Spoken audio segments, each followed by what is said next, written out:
hadisnya, salah seorang di antara kami, kata sahabat, menempelkan kaki. Makanya ini sunnahnya sunnah takririyah. Tak pernah Nabi menyuruh luruskan shaf, tempelkan kaki, tempel.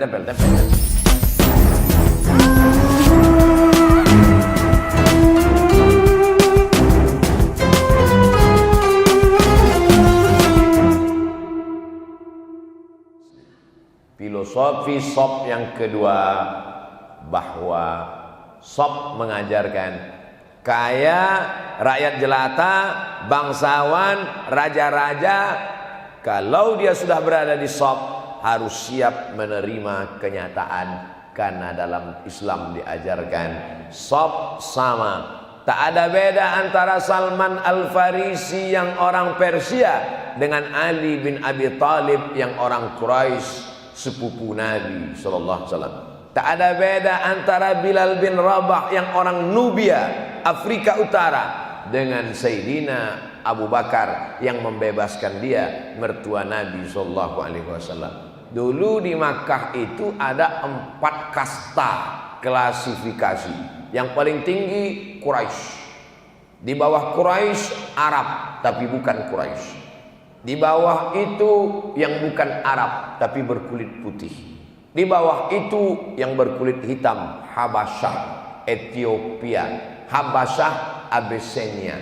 Oleh sebab itu hari ini tidak ada itu semua. Semuanya melebur menjadi satu di hadapan Allah, semuanya sama. Abdul Somad berkulit hitam, kurus, bisa hari ini mendapat kursi. Orang merebut kursi, saya dikasih kursi. Biar supaya kamera melihat aja. Kan nggak mungkin saya ceramah duduk di bawah. Saudaraku bisa duduk di atas. Bayangkan di atas. Ini yang di atas ini bukan bangsawan semua. Banyak juga rakyat jelata. Tapi mereka diberikan Allah kedudukan. Yarfa'illahu alladhina amanu minkum. Allah mengangkat derajat orang yang beriman. Walladzina utul ilma, dan orang yang berilmu, darajat, beberapa derajat. Abdul Somad, jangan kau sangka kau diangkat Allah derajatmu tinggi, ada yang lebih tinggi lagi di atas. Saudara yang dimuliakan Allah Subhanahu wa taala, filosofi shaf ini kalau direnungkan, maka tidak akan ada driver yang terhina, tak ada security yang ditahan gajinya, tidak ada tukang cuci, tukang setrika, tukang pel lantai yang dihinakan. Bisa-bisanya orang kaya makan enak di atas meja makan, rumah makan yang megah, yang mewah, yang super mahal, sementara babysitter duduk tidak dikasih makan. Padahal dia manusia yang sama, cuma nasibnya saja yang kurang beruntung. Satu nasab, beda nasib. Apa yang Ustaz ceritakan ini? Kenyataan, fakta. Tapi dia kan memang jaga anak kita. Betul, kau jaga sebentar, nih makanan sama. Mbak, bungkuskan ya, nanti dia akan makan pulang di rumah. Mana ajaran yang mengajarkan persamaan hak di hadapan Allah Subhanahu wa taala? Maka kita bangga menjadi orang. Tapi kalau kita bicara ini, orang Islam bicara ini tentang Islam, itu kan apologi. Itu kan membela ajarannya sendiri. Yang kita bicarakan ini adalah fakta dan data. Islam menghancurkan level-level yang dibuat oleh jahiliyah itu, maka sama rata. Laukana Fatimah ibnti Muhammad sarakat. Datanglah seorang anak bangsawan namanya Fatimah. Nama bapaknya Aswad. Fatimah bintil Aswad, maling, mencuri. Tentu kalau anak penguasa dipotong tangannya malu. Masa anak kepala kabilah anak tangannya dipotong? Dilobilah Nabi sallallahu alaihi wasallam. Dicari siapa yang dekat dengan Nabi supaya ngomong ke Nabi supaya anak tangan penguasa ini jangan dipotong. Ini namanya sekarang Markus, makelar kasus. Jadi lobi-lobi untuk keringanan hukum ini sudah ada zaman Nabi. Ya Rasulullah, kira-kira bisa enggak supaya anak dia ini tangannya jangan dipotong? Ditawar hukum Allah. As-sariqu was-sariqatu faqta'u aydiyahuma. Pencuri laki-laki, pencuri perempuan, potong tangannya. Ini mau ditawar hukum Allah. Apa kata Nabi?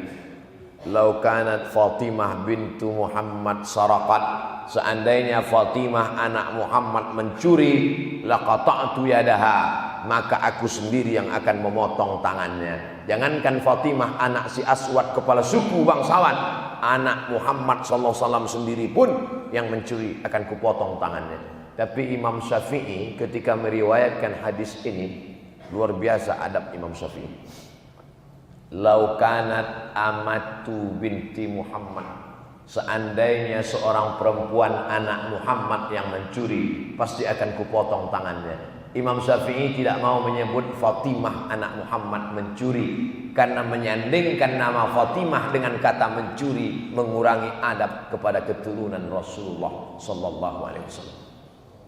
Begitu Imam Syafi'i dalam kitab Al-Um menghormati Fatimah anak Nabi Muhammad sallallahu alaihi wasallam. Inna khalaqnakum min zakarin wa unsa, kami ciptakan kamu dari laki-laki dan perempuan. Wa ja'alnakum syu'uban wa qabaila, kami jadikan kamu bersuku-suku, berbangsa-bangsa. Inna akramakum indallah, yang paling mulia di sisi Allah atqakum. Di antara suku manakah yang paling mulia? Jamaah serentak menjawab, suku bunga. Dalam Islam tak ada suku yang paling mulia. Ini komunitas Quraisy, ini Arab non Quraisy. Ketika musim haji, orang-orang Quraisy ini waktu masih jahiliyah, mereka maunya wukufnya di Musdalifah, sedangkan yang orang biasa di Arafah. Turun ayat, Thumma afidu min haitsu afadhan nas.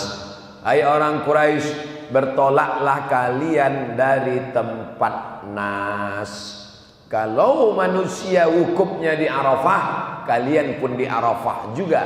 Jangan kalian wukuf di Musdalifah. Apa maknanya? Islam mengajarkan persamaan hak. Filosofi shop. Filosofi shop yang pertama on time. Filosofi shop yang kedua adalah persamaan warna kulit suku bangsa dalam ajaran Islam.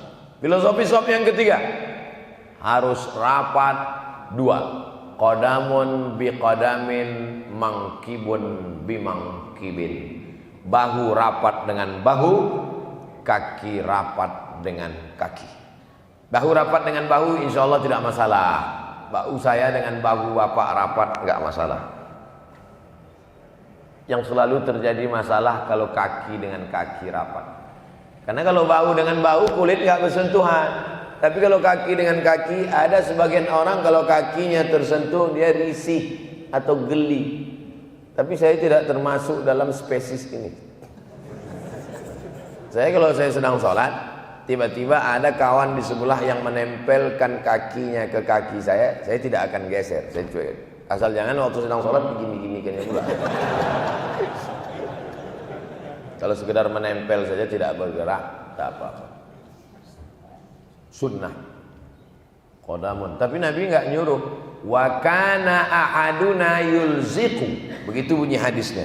Salah seorang di antara kami, kata sahabat, menempelkan kaki. Makanya ini sunnahnya sunnah takririyah. Tak pernah Nabi menyuruh luruskan shaf, tempelkan kaki, tempel. Tapi wa kana ahaduna, salah seorang di antara kami, kata sahabat, yulziqu, menempelkan kakinya. Makanya kalau ada salah satu di antara kami, bagus meluruskan shaf, luruskan shaf.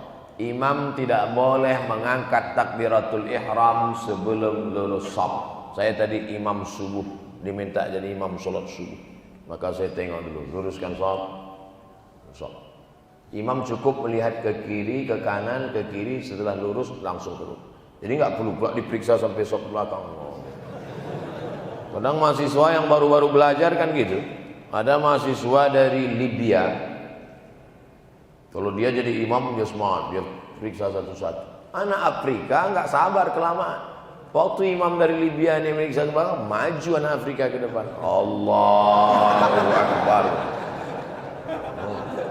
Ini namanya kudeta tak berdarah.